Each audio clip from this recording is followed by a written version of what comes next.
नमस्कार दोस्तों, पंच ऋषि क्लासेस में आपका स्वागत है। एक लंबे समय के बाद आपसे रूबरू होने का आज अवसर प्राप्त हुआ है। कुछ कोरोना काल चल रहा था और इस कोरोना काल में बहुत सारी देश की व्यवस्थाएं और शिक्षा संबंधी व्यवस्थाएं बदली और बदलने के लेकिन जब भी कोई एक बुरा वक्त आता है तो बहुत सारी नई चीज़ों को खोलने का वो अवसर देता है।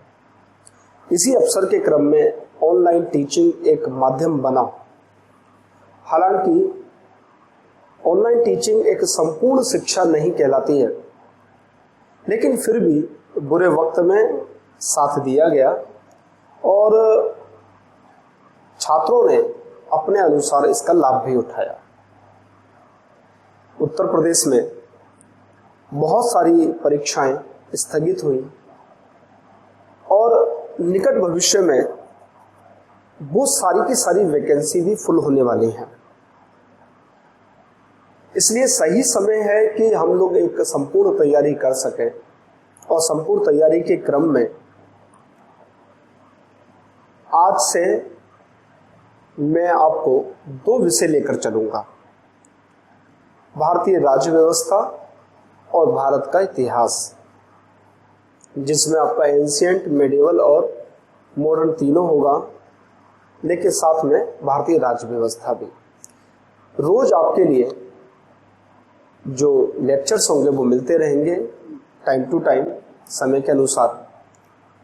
और एक व्यवस्था के अंतर्गत मैंने सोचा है कि सिर्फ पढ़ाना ही उद्देश्य नहीं है, बल्कि पढ़ाने के साथ साथ आपको नोट्स प्रिपेयर कराना भी उद्देश्य होना चाहिए। क्योंकि छात्र क्या करते हैं कि बहुत सारे क्लासेस में सिर्फ सुनते हैं और सुनने के क्रम में बहुत लंबे समय तक चीज़ों को याद नहीं रखा जाता। मैं चीख पुकार वाले किसी भी क्लास को तरजीह नहीं देता हूँ, महत्व नहीं देता हूँ, और न ही कोई विशाल सेटअप वाले किसी भी क्लास के लिए। जहाँ 1 घंटे की क्लास में 36 मिनट तो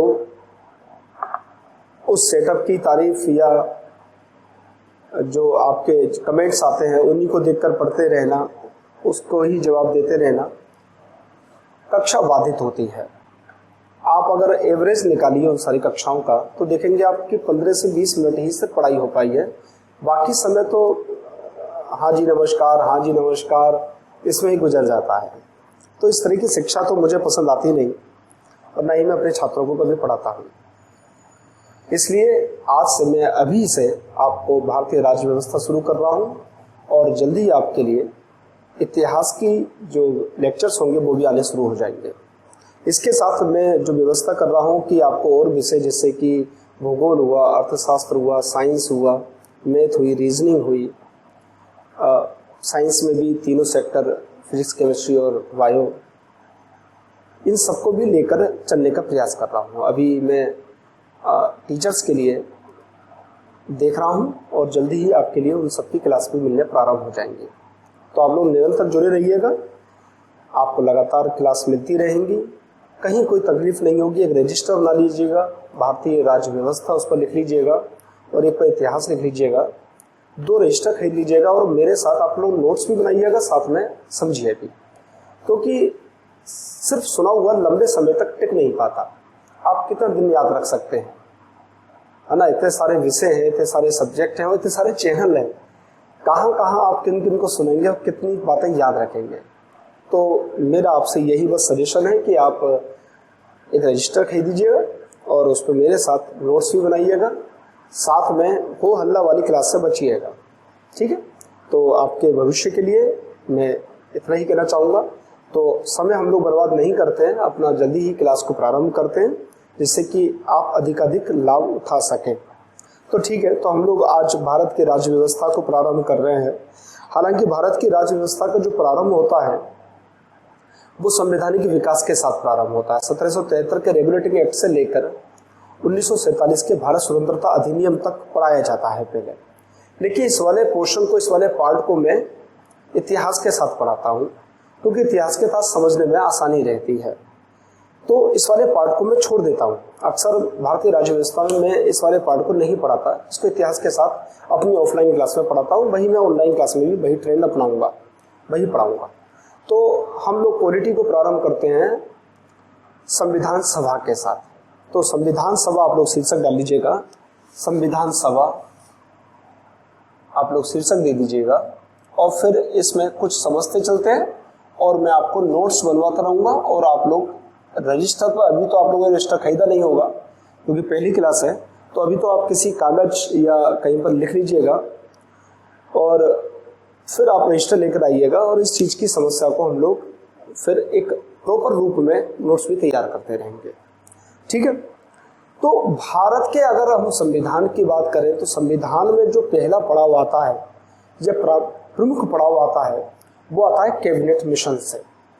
कैबिनेट मिशन का गठन किया गया और उसका उद्देश्य था कि भारत में जाकर संवैधानिक विकास की जो प्रक्रिया है, संविधान सभा का निर्माण है, संविधान किस प्रकार निर्मित किया जाएगा, उसकी एक रूपरेखा तैयार करना था। उसी सिलसिले में 3 कैबिनेट मंत्री जो कि ब्रिटेन के कैबिनेट मंत्री थे वो भारत आए थे। तो पहला पॉइंट लिखिएगा और लिखते चलेंगे लिखिएगा, भारत की समस्याओं पर विचार करने हेतु, भारत की समस्याओं पर विचार करने हेतु इंग्लैंड के तत्कालीन प्रधानमंत्री, इंग्लैंड के तत्कालीन प्रधानमंत्री क्लीमेंट एटली ने, क्लीमेंट एटली ने, क्लीमेंट एटली ने, क्लीमेंट एटली ने, देखिए क्लीमेंट एटली साहब थे। भारत जब आजाद हुआ 1947 में, तब ब्रिटेन के प्रधानमंत्री यही थे, क्लीमेंट एटली। इनसे पहले विंस्टन चर्चिल थे, कंजर्वेटिव पार्टी के थे वो, ये लेबर पार्टी के थे। 1945 में इलेक्शन हुआ, वहां पर सरकार बदली और फिर क्लीमेंट एटली वहां के प्रधानमंत्री बने थे। तो इनका ही प्रथम प्रयास था, हालांकि बाद में इन्होंने यू टर्न ले लिया था, लेकिन इनका ही प्रयास था जिसकी वजह से देश में कुछ परिवर्तन देखने को मिले। तो क्लीमेंट एटली ने अपने 3 कैबिनेट मंत्रियों को नियुक्त किया, अपने 3 कैबिनेट मंत्रियों को नियुक्त किया। चूंकि कैबिनेट मंत्री थे इसलिए मंत्रियों को नियुक्त किया, इसमें लिखिएगा फुल स्टॉप लगाकर, इसलिए इसे कैबिनेट समिति कहा जाता है, इसलिए इसे कैबिनेट समिति कहा जाता है। अब इसमें कौन कौन लोग थे? 3 लोग थे, लिख लीजिएगा नाम, सर पेंथिंग लॉरेंस, सर पेंथिंग लॉरेंस, और ये इस समिति के अध्यक्ष थे। कौन थे? इस समिति के ये अध्यक्ष थे। बाकी 2 लोग थे, एबी अलेक्जेंडर और सर स्टेफोर्ड क्रिप्स। 2 लोग थे, एबी अलेक्जेंडर, बोर्ड पर लिखा हुआ आप लोग देख सकते हैं, एबी अलेक्जेंडर और सर स्टेफोर्ड क्रिप्स। ये वही क्रिप्स मिशन वाले हैं, सर स्टेफोर्ड क्रिप्स। ठीक है, ये 2 लोग थे, ये दोनों के दोनों लोग मेंबर थे, सदस्य थे। तो इन 3 लोगों का एक कमेटी भारत में आती है व्यवस्थाओं को देखने के लिए। ठीक है, नेक्स्ट पॉइंट लिखिए, बनाकर लिखिएगा, मार्च 1946, मार्च 1946, मार्च 1946 कैबिनेट समिति भारत में आई, कैबिनेट समिति भारत में आई। मार्च 1946 को जो कैबिनेट समिति है ये भारत में आई थी। ठीक है, तो मार्च 1946 को कैबिनेट समिति भारत में आई। अब इन लोगों ने बात शुरू करी कि किस प्रकार से संविधान सभा का गठन किया जाएगा। तो ये निश्चित किया गया कि 10 लाख की जनसंख्या पर एक मेंबर को चुना जाएगा। 10 लाख की जनसंख्या पर क्या चुना जाएगा? एक मेंबर को चुना जाएगा। उस पर लगभग भारत की जो जनसंख्या थी वो लगभग 40 करोड़ 39 दशमलव कुछ 40 करोड़ के करीब भारत की जनसंख्या थी। तो ये निश्चित हुआ कि 10 लाख की जनसंख्या पर एक सदस्य को चुना जाएगा और इस प्रकार जब गणना की तो सदस्यों की संख्या निकल के आई 389। ठीक है, लिख लीजिएगा। नेक्स्ट पॉइंट आगे लिखिएगा, 10 लाख की जनसंख्या पर, 10 लाख की जनसंख्या पर एक सदस्य का या इस तरह के एक सदस्य को लिया जाना था, एक सदस्य को लिया जाना था। 10 लाख की जनसंख्या पर एक सदस्य को लिया जाना था। अब इस योजना के तहत जो संख्या निकल के आई भाई 389 निकल के आई। लगभग 40 करोड़ थे तो संख्या 400 आनी चाहिए, लेकिन क्या होता है कि बहुत सारी जगह पर कहीं पर मान लीजिए 13 लाख लोग हैं या 14 लाख हैं तो उनको एक ही सीट काउंट किया गया। ठीक है, तो अगर 10 लाख तो बिल्कुल एग्जैक्ट कहीं पर हो ही नहीं सकते। ऐसा नहीं हो सकता कि इस वाली स्थान पर या इस जिले में 10 ही लाख लोग हैं, ऐसा नहीं हो सकता। कहीं पर 12 भी हो सकते हैं, कहीं पर 13 भी हो सकते हैं और कहीं पर 9 भी हो सकते हैं, है ना। तो लमसम माना गया कि 10 लाख की जनसंख्या पर एक स्थान का एक सदस्य को लिया जाएगा। तो जो सदस्य की संख्या आई वो कितनी आई? 389 आई। ठीक है, 389 आई। तो आपने ये पॉइंट लिख लिया कि 10 लाख की जनसंख्या पर। आगे आप लोग लिखिएगा 389 सदस्य लिए जाने थे संविधान सभा के लिए। अब इस 389 में से 2 कैटेगरी बनाई गई। एक वो कैटेगरी थी जिसमें ब्रिटिश प्रांतों से सदस्यों को लिया जाना था और वो संख्या थी 296, 296। वहीं बचे हुए 93 सदस्य किससे लिए जाने थे? देसी रियासतों से। तो लिख लीजिएगा देसी रियासतों से, और 296 ब्रिटिश भारत से। 296 ब्रिटिश भारत से लिए जाने थे। अब आप कहेंगे ये देसी रियासतें क्या है और ब्रिटिश भारत क्या है, तो आपको समझा दूं कि जिस वक्त देश की ये स्थिति का बात की जा रही है 1946 की, तो 2 तरह का भारत था। एक भारत था देसी भारत और दूसरा भारत था ब्रिटिश भारत। ब्रिटिश भारत, देसी भारत पर संचार, सुरक्षा या रक्षा और विदेश मामले का अधिकार किसके पास था? ब्रिटिश गवर्नमेंट के पास था। बाकी आंतरिक रूप से ये लोग देसी राजाओं के द्वारा संचालित होते थे। यहाँ पर रियासतें होती थी, लेकिन 3 मसले, संचार हुआ, सुरक्षा हुआ, और अगर आप विदेश के साथ किसी प्रकार का संबंध स्थापित करना चाहते हैं, विदेशी संबंध स्थापित करना चाहते हैं, तो वो सारे अधिकार किसके पास थे? ब्रिटिश गवर्नमेंट के पास थे। बाकी आंतरिक रूप से ये लोग स्वतंत्र थे और यहाँ पर राजे रजवाड़े शासन किया करते थे। वहीं ब्रिटिश भारत वो भारत था जहां प्रत्यक्ष रूप से, यानी कि इंटरनल मैटर में भी और एक्सटर्नल मैटर में भी, दोनों ही केस में अंग्रेजों का ही अधिकार हुआ करता था। ठीक है, लगभग 11 प्रांत थे ये उस वक्त। तो 2 तरह का भारत था। जो ये ब्रिटिश भारत था इसमें से 296 सदस्य चुने जाने थे, और जो देसी भारत था इसमें से 93 सदस्यों को लिया जाना था। ठीक है, 93 सदस्य लिए जाने थे देसी भारत से और 296 सदस्य लिए जाने थे ब्रिटिश भारत से। लेकिन इस 296 में भी 2 कैटेगरी हुआ करती थी। एक हुआ करती थी 292 और 4, 292 और 4, दिख रहा है आप लोगों को बोर्ड पर? 292 और 4। ये 292 जो थे ये लोग 11 प्रांतों से लिए जाने थे, ब्रिटिश भारत के 11 प्रांतों से लिए जाने थे। और जो 4 सदस्य थे ये चीफ कमिश्नरी का क्षेत्र हुआ करते थे, 4 क्षेत्र, वहां से चुनाव इनका होना था। ठीक है, आप कहेंगे आपकी ये 4 क्षेत्र कौन कौन से? तो लिख लीजिएगा ये 4 क्षेत्र थे। एक तो अजमेर मेरवाड़ा वाला क्षेत्र था, एक कुर्ग जो कि वर्तमान कर्नाटक में है वो वाला क्षेत्र था, एक अपनी दिल्ली थी जो देश की राजधानी है, और एक बलूचिस्तान था जो कि वर्तमान में पाकिस्तान के पास है। तो 4 सीटें यहां से लेनी थी और 292 का इलेक्शन होना था बाकी 11 प्रांतों से। ठीक है, तो मैंने बार बार एक चीज बोल रहा हूं, आप लोगों ने शायद नोट किया होगा कि ये 296 सदस्य हैं, इनको तो निर्वाचित किया जाना था, अर्थात इनका चुनाव होता। और जो 93 देसी रियासत थे इनका मनोनयन होना था, मनोनीत ये सदस्य के रूप में संविधान सभा में जाने थे। तो 296 निर्वाचित होकर जाते और 93 सदस्य मनोनीत होकर जाते। ठीक है, तो ये इतना लिख लीजिएगा आप लोग, इतना डायग्राम बना लीजिएगा जिससे कि आपको एक ही जगह चीजें मिल सके। ठीक है, बाकी अभी हम पॉइंट बनाकर सब कुछ लिखेंगे। लिखिएगा, नेक्स्ट पॉइंट लिखिएगा।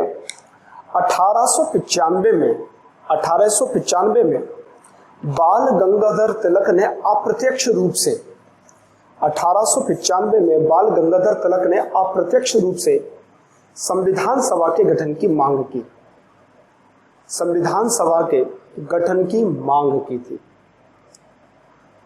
कॉमा लगा के लिखिएगा, 1922 में महात्मा गांधी ने भी 1922 में महात्मा गांधी ने भी अप्रत्यक्ष रूप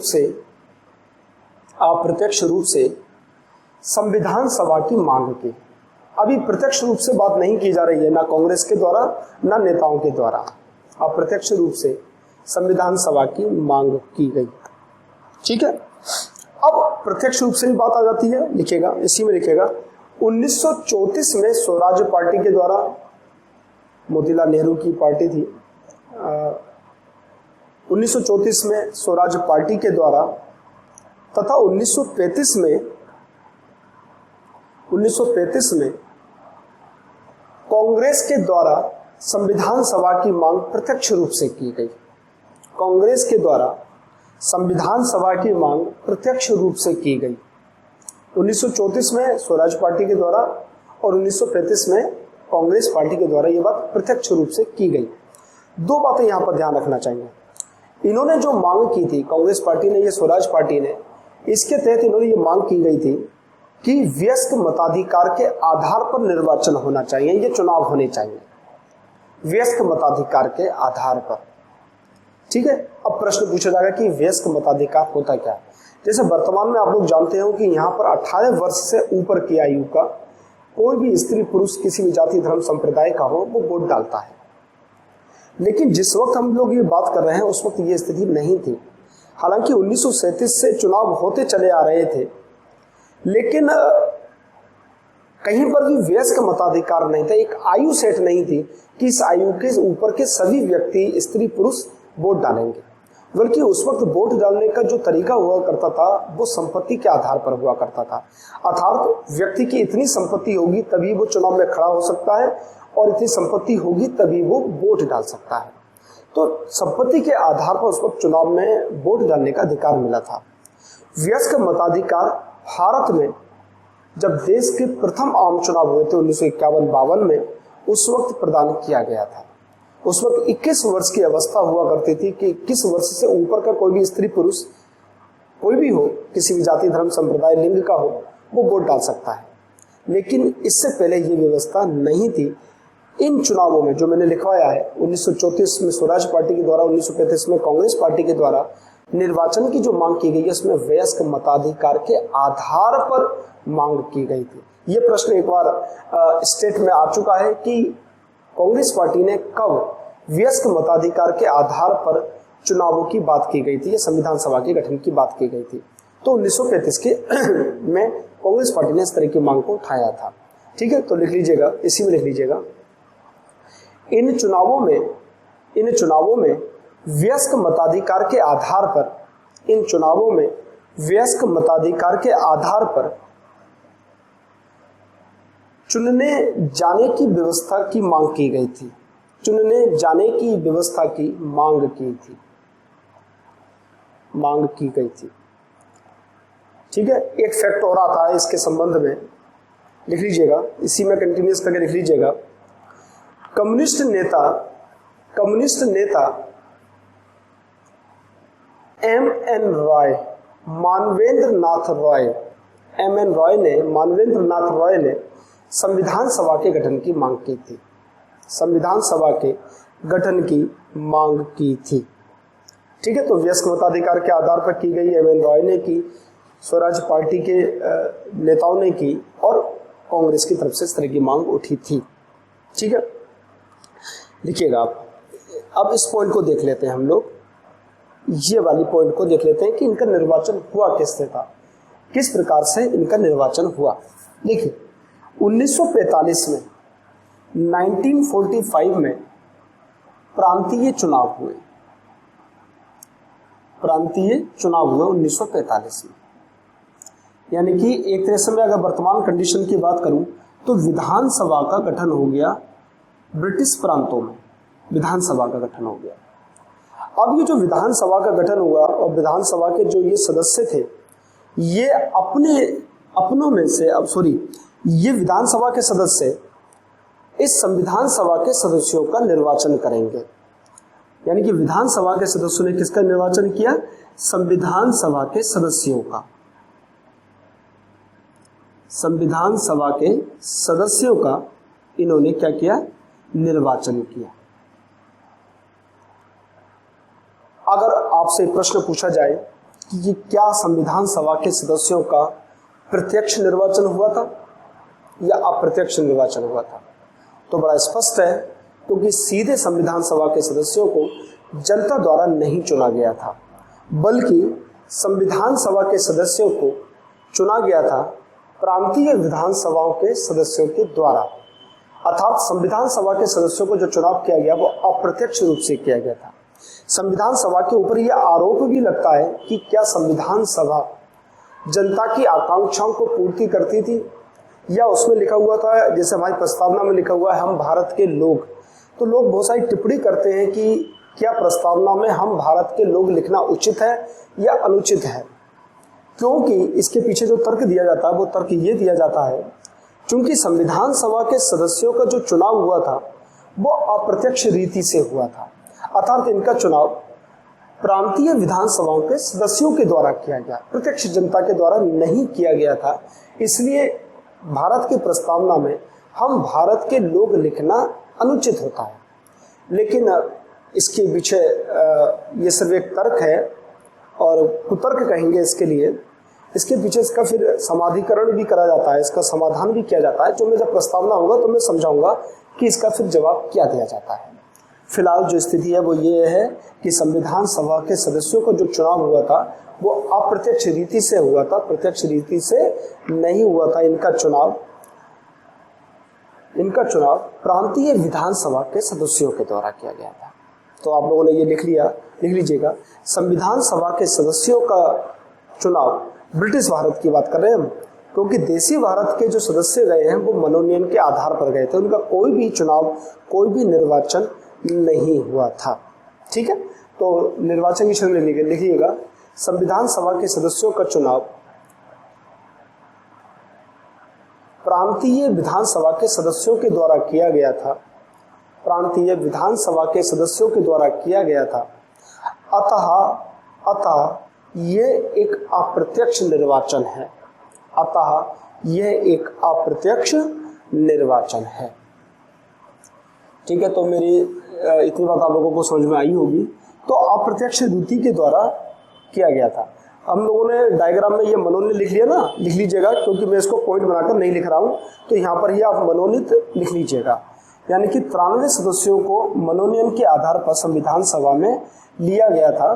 बाकी का निर्वाचन हुआ था 292 प्रांतीय प्रांतों से और 4 जो उस वक्त के केंद्र शासित प्रदेश थे वहां से लिया गया। ठीक है, तो ये हम लोगों की अभी तक स्थिति रही। अब क्या हुआ, चलिए ये सब रूपरेखा तैयार हो गई, और इस रूपरेखा के बाद जुलाई 1946 में, लिख लीजिएगा पॉइंट, नेक्स्ट पॉइंट लिखिएगा, जुलाई 1946 में संविधान सभा के चुनाव हुए। संविधान सभा के चुनाव हुए, संविधान सभा के चुनाव हुए। 296 सीटों पर होने हैं। अब 296 सीटों पर 7 चुनाव होते हैं, और इन 296 सीटों का कुछ आंकड़ा आता है, वो ये आता है कि कांग्रेस ने 208 सीटों पर विजय प्राप्त की, 208 सीटों पर। मुस्लिम लीग की बात करें तो मुस्लिम लीग ने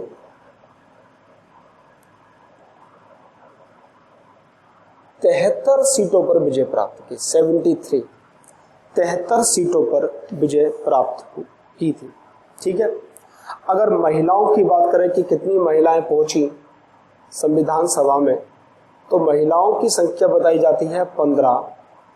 एससी के लोगों की और एसटी के लोगों की जो संख्या बताई जाती है वो बताई जाती है, एससी के लोग 26 चुनकर पहुंचे थे और एसटी के लोग 33 पहुंचे थे।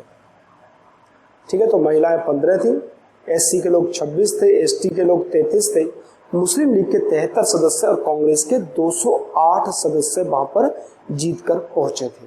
तो ये कुछ आंकड़ा है जो उस वक्त बताता है कि विभिन्न लोगों ने किस प्रकार चुनाव में अपनी अपनी सहभागिता दी थी। तो कांग्रेस के 208 सदस्य, मुस्लिम लीग के 73, महिलाएं 15, SC 26 और ST 33 लोग चुनकर पहुंचते हैं। ठीक है, चुनाव हो जाएगा। अभी मनोनयन पर कोई फैसला हुआ नहीं है, क्योंकि अभी हुआ की स्थिति में है जितने भी हमारे ब्रिटिश रजवाड़े हैं कि क्या करें। खैर वो हम लोग डिसाइड कर लेंगे धीरे धीरे करके, क्योंकि अभी तो हमारे वल्लभ भाई पटेल भी आने बाकी हैं, तो सब व्यवस्थाएं सही हो जाएंगी। लेकिन फिलहाल अभी इस तारीख तक कोई फैसला हुआ नहीं है। चलिए, तो ये पॉइंट लिख लिया आप लोगों ने। ठीक है, नेक्स्ट पॉइंट देखते हैं, लिखेंगे भी, फिर समझ लीजिएगा, थोड़ा सा बैकग्राउंड समझ लीजिएगा, फिर हम लोग बात करते हैं। 9 दिसंबर 1946 की तारीख डिसाइड की गई कि इस दिन प्रथम बैठक होगी। 9 दिसंबर 1946 की तारीख।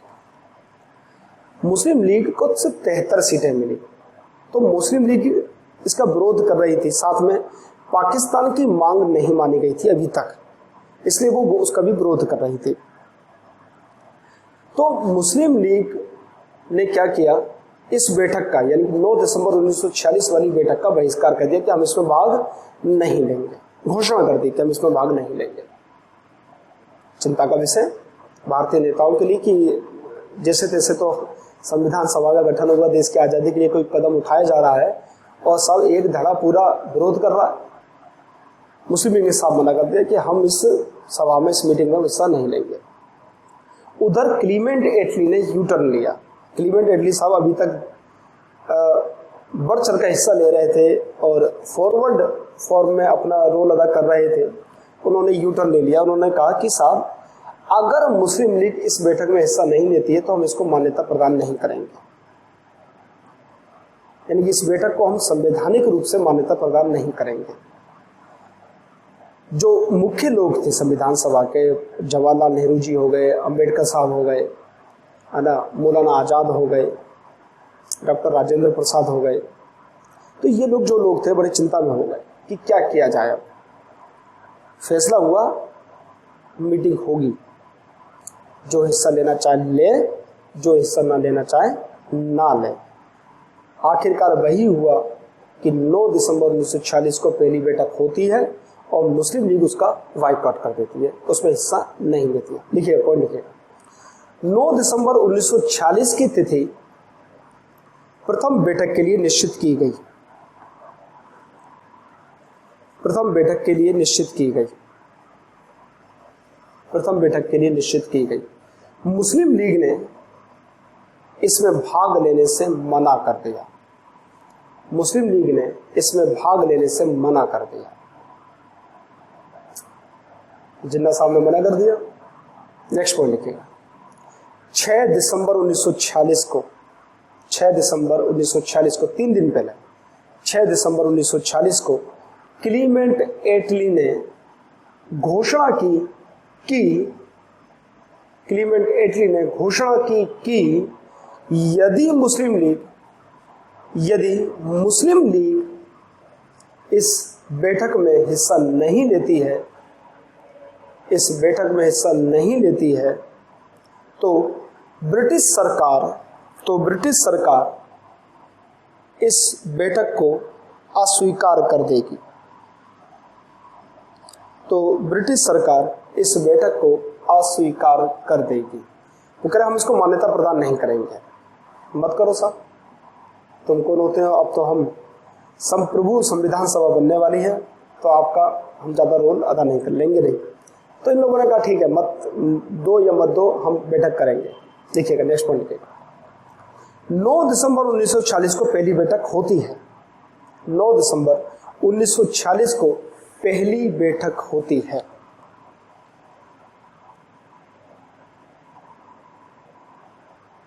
पहली बैठक होती है। मुस्लिम लीग ने इस बैठक का बहिष्कार किया। मुस्लिम लीग ने इस बैठक का बहिष्कार किया। करना ही था। मुस्लिम लीग ने इस बैठक का बहिष्कार किया। अब यहां पर आप एक पेन बदलिएगा, दूसरे रंग के पेन से लिखिएगा। विंस्टन चर्चिल ने, यह लिखिएगा, ब्रिटेन के भूतपूर्व प्रधानमंत्री विंस्टन चर्चिल ने भारतीय संविधान सभा का मजाक उड़ाते हुए या उपहास उड़ाते हुए कहा कि भारतीय संविधान सभा का उपहास उड़ाते हुए कहा कि भारतीय संविधान सभा का उपहास उड़ाते हुए कहा कि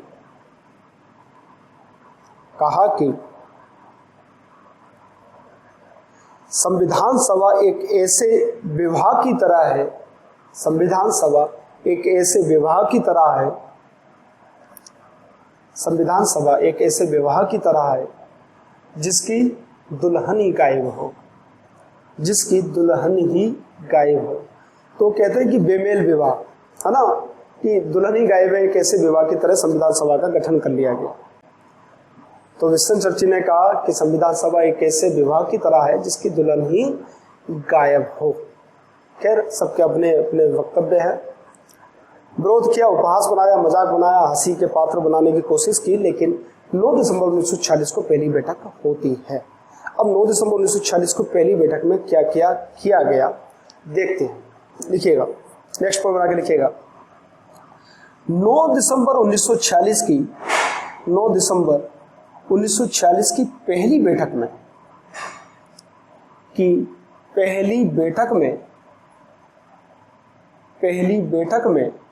9 दिसंबर 1946 की पहली बैठक में 207 सदस्यों ने भाग लिया। 207 सदस्यों ने भाग लिया, यानी कि 9 दिसंबर को 207 लोगों ने क्या किया, भाग लिया। 207 सदस्यों ने भाग लिया। लिख लिया होगा आप लोगों ने। देखिए, कहीं कहीं पर आंकड़ा 211 का भी मिलता है, कहीं कहीं आंकड़ा आपको 211 का भी आंकड़ा मिलता है। देखिए, इस 207 और 211 के आंकड़े को आप क्लियर कर लीजिएगा। देखिए, कोई भी, जैसे मान लीजिए 9 दिसंबर को पहली बैठक, अधिवेशन जो चलते थे ना वो लंबे लंबे चलते थे, जैसे कि कभी 15 दिन का चला, कभी 14 दिन का चला, कभी 12 दिन का चला। तो ये एक ड्यूरेशन होती थी पूरी, इसको कहा जाता था अधिवेशन। प्रथम अधिवेशन, द्वितीय अधिवेशन। तो प्रथम अधिवेशन का अर्थ ये नहीं है कोई एक दिन, प्रथम अधिवेशन का अर्थ है ड्यूरेशन, कुछ दिन, 12 दिन हो सकते हैं, 14 दिन हो सकते हैं, वो निर्धारित करते थे। उन सारे दिनों में 211 सदस्यों ने भाग लिया, यानी कि पहले दिन 9 दिसंबर को 207 सदस्य आए, दूसरे दिन यानी कि 10 तारीख को या 11 तारीख को या 12 तारीख को कुछ और सदस्य आके मिल गए। ठीक है, तो इस अधिवेशन के दौरान जो मैक्सिमम स्ट्रेंथ गई थी वो 211 गई थी। लेकिन 9 दिसंबर 1946 को जो पहली बैठक हुई थी उसमें 207 सदस्यों ने भाग लिया था, ना कि 211 सदस्यों ने। तो इस बात को स्पष्ट कीजिए, कहीं पर 211 भी लिखा है। प्रश्न की प्रकृति देखना आप, अगर पूछे कि प्रथम अधिवेशन में कितने लोगों ने भाग लिया तो 211 सदस्यों ने भाग लिया, और वो क्या पहली बैठक में कितने लोगों ने भाग लिया तो 207 लोगों ने भाग लिया। मेरे हिसाब से ये वाला कॉन्सेप्ट आपको समझ में आ गया होगा।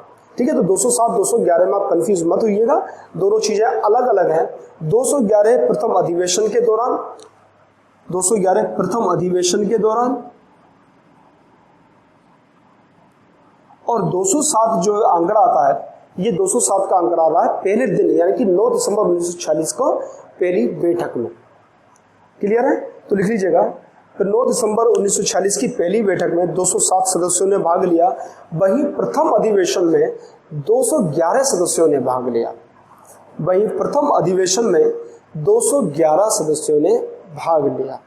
रुकिए एक मिनट, अब मेरी बात सुनिए, मेरी बात सुनिए। अब 9 दिसंबर को हुआ क्या था?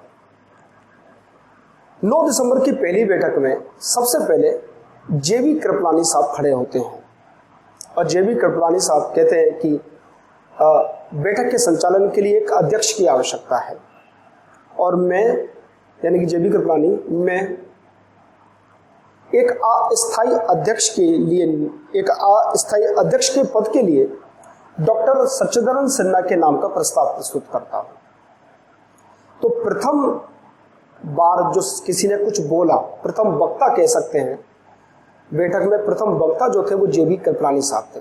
तो जेबी कृपलानी साहब ने डॉक्टर सच्चिदानंद सिन्हा के नाम को एक अस्थायी अध्यक्ष के रूप में प्रस्तुत किया। जैसे जब प्रथम लोकसभा गठित होती है तो आपको मालूम होना चाहिए कि प्रोटेम स्पीकर बनाया जाता है। ठीक है, अब प्रोटेम स्पीकर क्या होता है कि जब तक कि स्थायी अध्यक्ष का चुनाव नहीं हो जाता तब तक वह काम करता है एज ए अध्यक्ष के रूप में, उसको प्रोटेम स्पीकर कहा जाता है। वही संविधान सभा के मामले में हुआ। संविधान सभा के मामले में भी सच्चिदानंद सिन्हा को क्या किया गया, अस्थायी अध्यक्ष के पद पर बिठाया गया। अब सच्चिदानंद सिन्हा साहब ने कहा कि जब तक चुनाव नहीं होगा, यानी कि नए अध्यक्ष का, स्थायी अध्यक्ष का, तब तक उन्हें काम करना था। बोले मैं वयोवृद्ध हूं, मैं काम कर नहीं पाऊंगा, इसलिए मेरे साथ एक उपाध्यक्ष का भी चुनाव होना चाहिए। और एक अस्थायी उपाध्यक्ष फ्रैंक एंथोनी साहब का भी उसी दिन नाम प्रस्तुत किया गया। तो एक अस्थायी अध्यक्ष बने, एक अस्थायी उपाध्यक्ष बने, ठीक है। और एक सदस्य हुआ करते थे प्रसन्न देव रेकुट, उनका निधन हो गया था। उनके निधन पर शोक संदेश पारित करके ये सभा समाप्त कर दी गई थी। लिखिएगा लिखिएगा लिखिएगा, इस तरह लिखिएगा। 9 दिसंबर 1946 को, 9 दिसंबर 1946 को, पहले दिन की बात कर रहे हैं हम, 9 दिसंबर 1946 की, 9 दिसंबर 1946 को जेवी कृपलानी के प्रस्ताव पर, जेवी कृपलानी के प्रस्ताव पर, कई बार प्रश्न इसको दूसरे रूप में आ जाता है, वहां पूछा जाता है कि प्रथम वक्ता कौन थे। तो सबसे पहले जो कुछ बोला किसी ने, वो जेबी कृपलानी ही साहब थे, इसलिए प्रथम वक्ता भी इन्हीं को कहा जाता है, ठीक है। जेबी कृपलानी के प्रस्ताव पर, जेबी कृपलानी के ब्रैकेट में चाहे तो लिख लेना संविधान सभा के प्रथम वक्ता। जेबी कृपलानी के प्रस्ताव पर सदन के वयोवृद्ध नेता, सदन के वयोवृद्ध नेता, वयोवृद्ध नेता डॉक्टर सच्चिदानंद सिन्हा, डॉक्टर सच्चिदानंद सिन्हा, मैं लिख देता हूं नाम, डॉक्टर सच्चिदानंद सिन्हा को अस्थायी अध्यक्ष बनाया गया, को अस्थायी अध्यक्ष बनाया गया, अस्थायी अध्यक्ष बनाया गया। तथा इनके साथ, तथा इनके साथ, तथा इनके साथ फ्रैंक एंथोनी, देखिए बोर्ड पर नाम लिखा मैंने, इसको लिख लीजिएगा, फ्रैंक एंथोनी को अस्थायी उपाध्यक्ष बनाया गया, अस्थायी उपाध्यक्ष बनाया गया फ्रैंक एंथोनी को, ठीक है। फ्रैंक एंथोनी को क्या करा, अस्थायी उपाध्यक्ष बनाया गया। और क्या काम किया गया इस दिन? इस दिन 2 काम और किए गए। पहला काम कहा गया कि भैया कौन कौन स्थायी अध्यक्ष बनना चाहता है वो अपना नाम प्रस्तुत कर दे, नाम दे दे हमारे लिए। तो उनके नाम लिए गए, फॉर्म भरवाया गया स्थायी अध्यक्ष के लिए, ठीक है, 9 तारीख को। दूसरा, एक सदस्य थे प्रसन्न देव रेकुट, उनकी मृत्यु हो गई थी तो शोक संदेश पढ़ा गया उस दिन। उसके बाद ये सभा स्थगित कर दी गई। लिख लीजिएगा, स्थायी अध्यक्ष पद के लिए नाम मांगे गए, नाम मांगे गए तथा प्रसन्न देव रेकुट तथा इस तरीके का तथा संविधान सभा के सदस्य, तथा संविधान सभा के सदस्य प्रसन्न देव रेकुट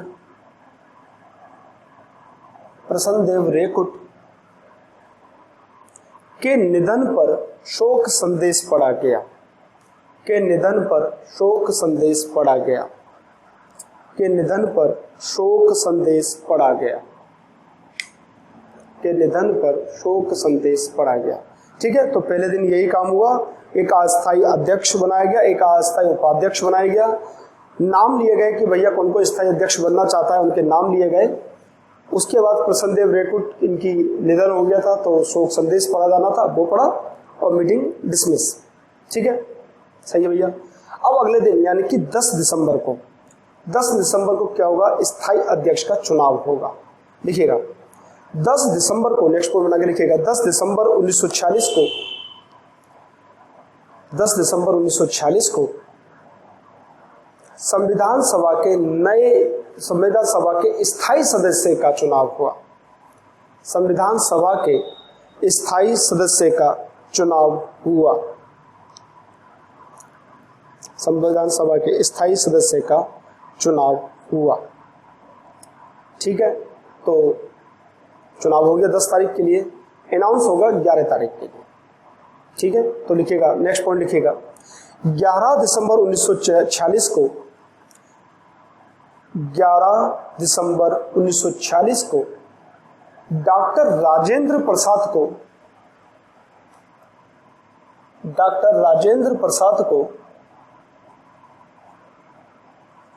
डॉक्टर राजेंद्र प्रसाद को स्थायी अध्यक्ष बनाया गया। स्थायी अध्यक्ष बनाया गया। तो 11 दिसंबर 1946 को क्या हुआ, डॉक्टर राजेंद्र प्रसाद को स्थायी अध्यक्ष बना दिया गया। ठीक है, अब स्थायी अध्यक्ष बनने के बाद डॉक्टर राजेंद्र प्रसाद ने क्या किया कि किस प्रकार संचालन होगा, संविधान सभा का संचालन किस प्रकार होगा, तो कुछ रूल्स एंड रेगुलेशंस बना लेते हैं, कुछ नियम बना लेते हैं। इसके लिए एक नियम समिति का गठन किया गया और 15 सदस्य इसमें समिति में थे। जी दुर्गाबाई नामक एक महिला थी जो इस समिति में बनाई गई, इस समिति में ली गई थी। ठीक है, लिख लीजिएगा, डॉक्टर राजेंद्र प्रसाद ने संविधान सभा के संचालन के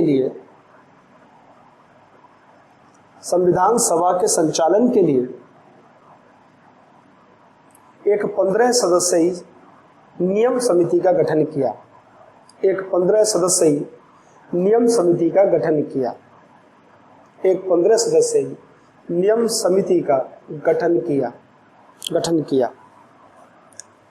लिखिएगा, इसी में लिखिएगा, जी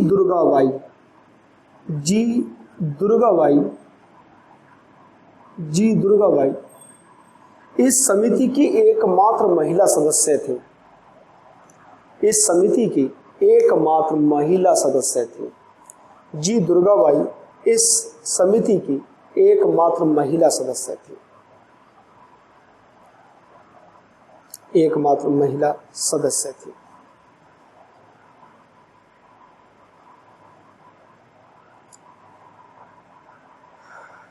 ठीक है,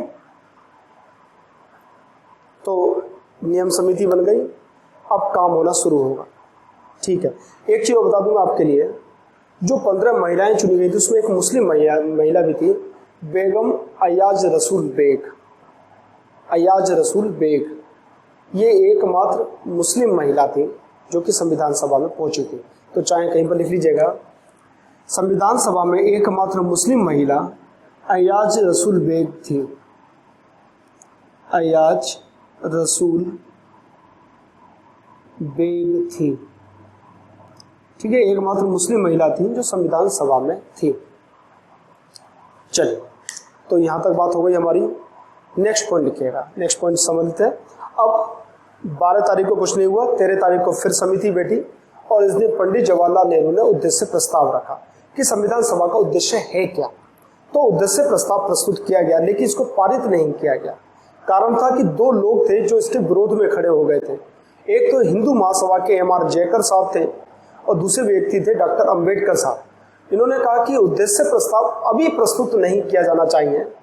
कारण क्या था, लोगों ने पूछा, भाई क्यों? क्योंकि अभी मुस्लिम लीग ने इसमें भाग नहीं लिया था। साथ में देशी रियासतों की भी स्थिति अभी स्पष्ट नहीं हो रही है, वो भी मनोनीत करके अपने सदस्यों को संविधान सभा में नहीं भेज रहे थे।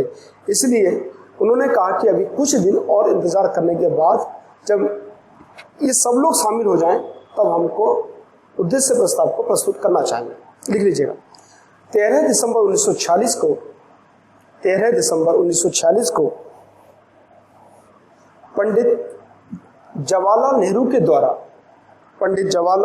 द्वारा उद्देश्य प्रस्ताव प्रस्तुत किया गया। पंडित जवाहरलाल नेहरू के द्वारा उद्देश्य प्रस्ताव प्रस्तुत किया गया। उद्देश्य प्रस्ताव प्रस्तुत किया गया, लेकिन MR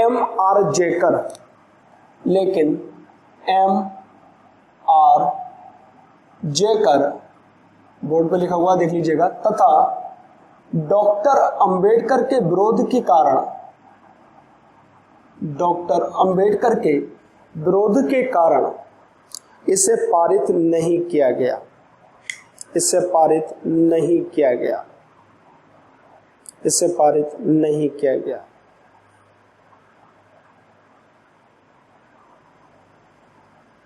इसे पारित नहीं किया गया।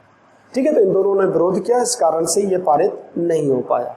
लिखिएगा, दूसरा पेन बदलिएगा, दूसरे पेन से एक नोट पहले लिखिएगा।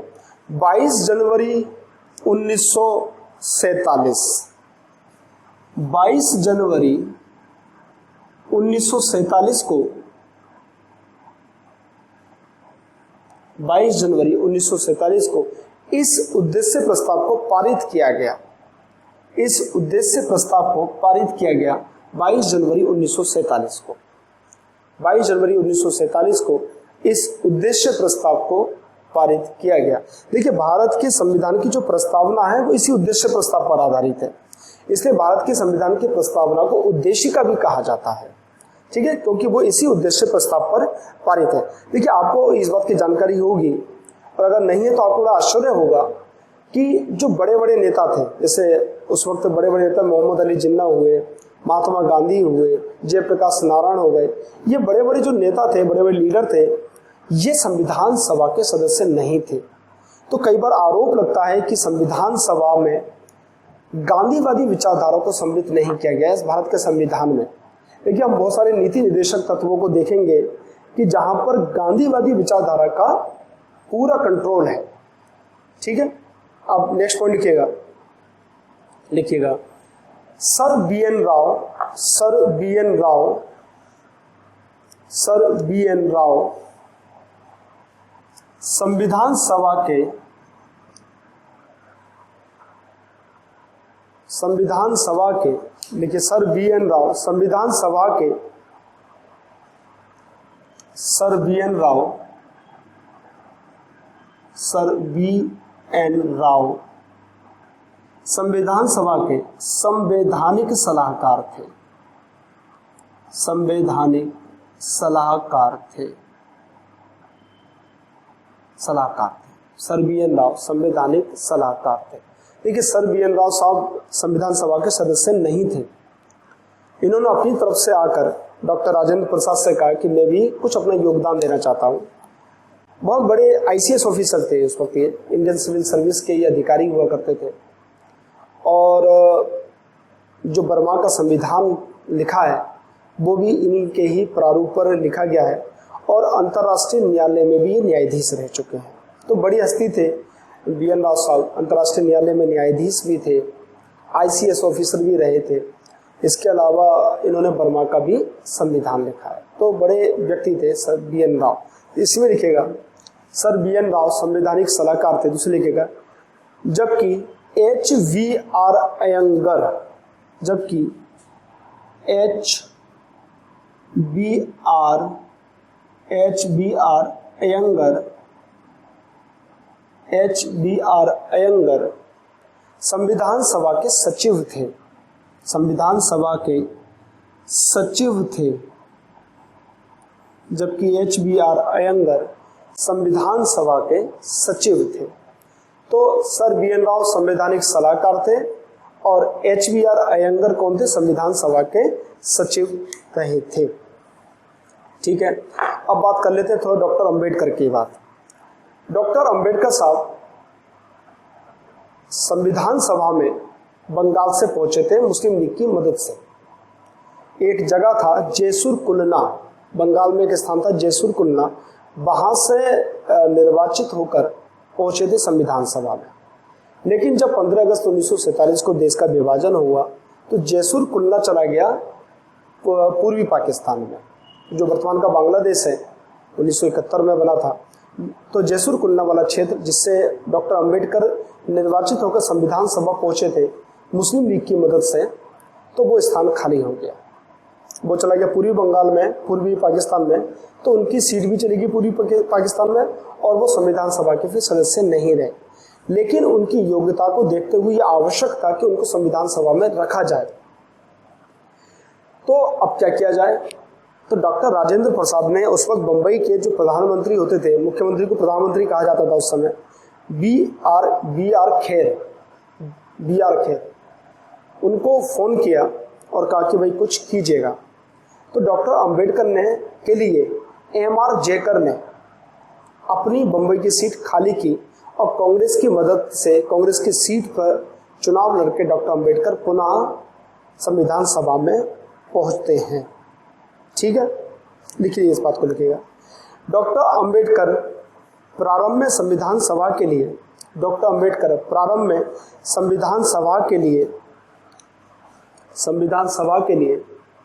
मुस्लिम लीग की सहायता से बंगाल के जैसुर कुलना से निर्वाचित होकर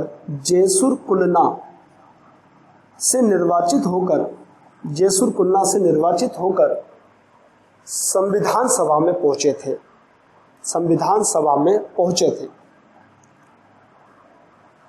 लेकिन संविधान सभा में पहुंचे थे, लेकिन देश के विभाजन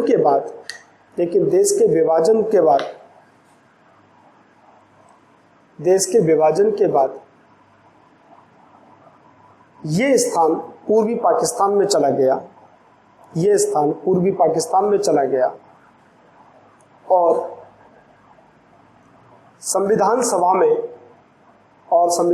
में डॉक्टर अंबेडकर का स्थान रिक्त हो गया। ठीक है, तो रिक्त हो गया। अब क्या किया जाए, लिखिएगा, नेक्स्ट पॉइंट लिखिएगा। एम.आर. जेकर ने डॉक्टर अंबेडकर के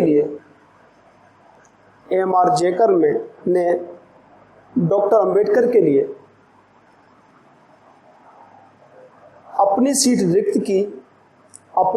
रिक्त की और कांग्रेस की सहायता से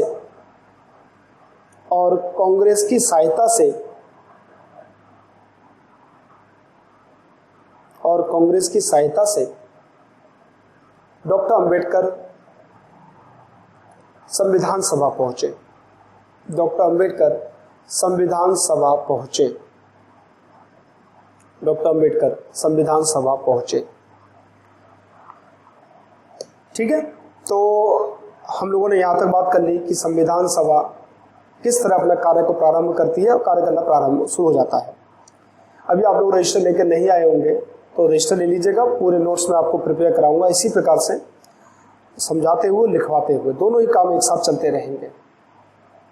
ठीक है, बीच बीच में आपसे टेस्ट भी लेता रहूंगा। मैं अपना मैं टेलीग्राम चैनल बनाकर वहाँ पर आपका टेस्ट भी लेता रहूँगा, तो एक उसमें आपकी रैंक भी निकलती रहेगी कि आपकी क्या स्थिति चल रही है, क्या पोजीशन चल रही है। तो आप ईमानदारी से अपने घर बैठकर टेस्ट देना, टेलीग्राम चैनल पर मैं बता दूंगा आपको।